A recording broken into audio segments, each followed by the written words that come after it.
হে viewers, চিনামিনি নিপ্পনের নতুন আরেকটি ব্লগে আপনাদের সবাইকে জানাচ্ছি অনেক অনেক প্রীতি আর শুভেচ্ছা।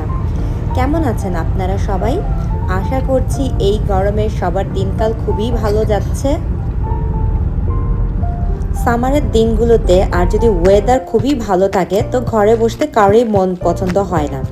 আমরাও কিন্তু এর ব্যতিক্রম না। শনিবার রোববারে যদি ওয়েদারটা ভালো থাকে আমরা কিন্তু তখনই চট করে বিভিন্ন জায়গায় ঘোরার প্ল্যান বানিয়ে ফেলি। আর এই যে দেখুন, আমরা সেদিন গিয়েছিলাম নাগোয়ার একটা খুব সুন্দর পার্কে। এই পার্কটা হচ্ছে নাগোয়ার ভেতরেই অবস্থিত, যার নাম হচ্ছে শিকিনো মোরি। প্রাকৃতিক সৌন্দর্য, ফুলে আর বিভিন্ন টাইপের লতাপাতায় পরিপূর্ণ রয়েছে এই পার্কটি। এই পার্কটিতে শুধু ছোট বাচ্চারাই না, ছোট থেকে শুরু করে অনেক বয়স্ক লোকেরাও তাদের বিভিন্ন এন্টারটেনমেন্ট পারপাসে ঘুরতে আসে। এখানে একটা গলফ ক্লাবও আছে, যারা অনেক বয়স্ক তারা গলফ খেলতেও এই পার্কটিতে আসে।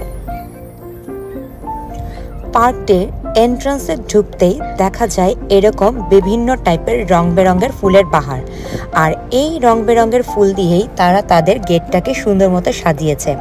আর এই যে পার্কটার নাম এখানে খুব সুন্দর মতোই লেখা আছে, বা কেউ যদি জানতে চান এই পার্কটা কোথায় অবশ্যই আমাকে ইনবক্স করুন, আমি আরও ডিটেলস দেব।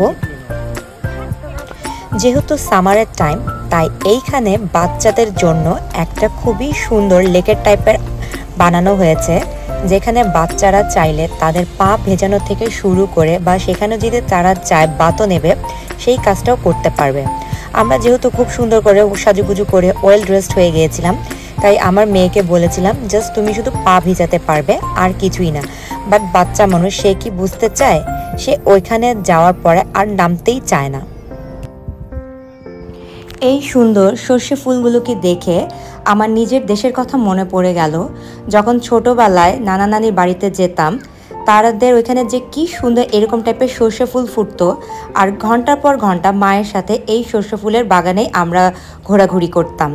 যাই হোক, ওইসব স্মৃতি তার ফিরে পাওয়ার নয়, তবে নতুনভাবে জীবনকে কিভাবে নতুন আঙ্গিকে গড়ে তোলা যায় এখন সেটারই চিন্তা ভাবনা থাকে আমাদের মধ্যে। আর এই সুন্দর আকাশি রঙের ফুলগুলোকে বলা হয় নেমফিয়া, যা সামারের টাইমে জাপানের বিভিন্ন পার্কে প্রচুর পরিমাণে এগুলো হয়ে থাকে।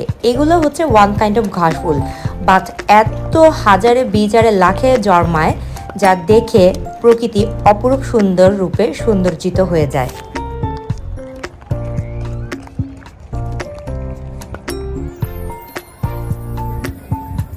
আর জাপানের বিভিন্ন পার্কগুলোর বৈশিষ্ট্য হলো, বিশেষ করে শনিবার রোববারগুলোতে পার্কগুলোর বাইরের দিকে কিছুটা মেলার টাইপে বসে থাকে। তাই এই টাইপের গাড়িগুলোর মধ্যে কিছু কিছু মানুষ বিভিন্ন টাইপের খাবার বিক্রি করে।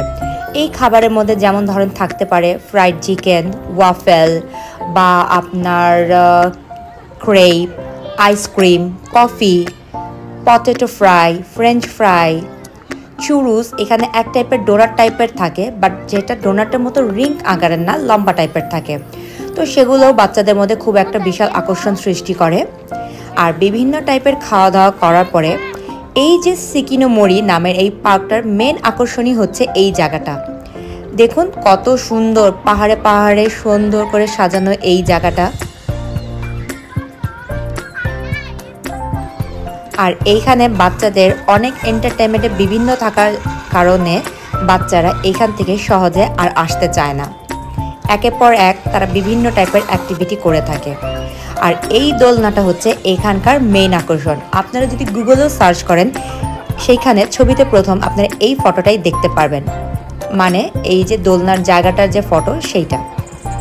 যাই হোক, এইভাবে ঘুরতে ঘুরতে আমরা অনেকটা সকালের দিকে এসেছিলাম, বাট এখন দুপুর গড়িয়ে বিকাল। যাই হোক, এখন সব কিছু এন্টারটেনমেন্টের পালা, ঘোরাঘুরির পালা শেষ করে আমাদের বাড়িতে ফেরার টাইম। আর ভিউয়ার্স, আপনারা এখনও যারা আমার চিনামিনি নিপ্পন ইউটিউব চ্যানেলটি সাবস্ক্রাইব করেননি, অবশ্যই সাবস্ক্রাইব করতে ভুলবেন না। আশা করি আমার ভিডিও আপনাদের ভালো লাগছে। আর এখানের বাথরুমের ডিজাইনটা হচ্ছে কিছুটা ক্যাসেল টাইপের, মানে ছোট বাচ্চাদের বিভিন্ন টাইপের আকর্ষণ দেওয়ার জন্য তারা বাথরুমের শেপটাকেও কিছুটা ক্যাসেল টাইপের বানিয়েছে। এই তো ব্রিজ থেকে উঠে উঠে পার্কটা দেখেছিলাম, আবার সেই ব্রিজ থেকে নামতে নামতে চলে যাব আমাদের পার্কিং লটে।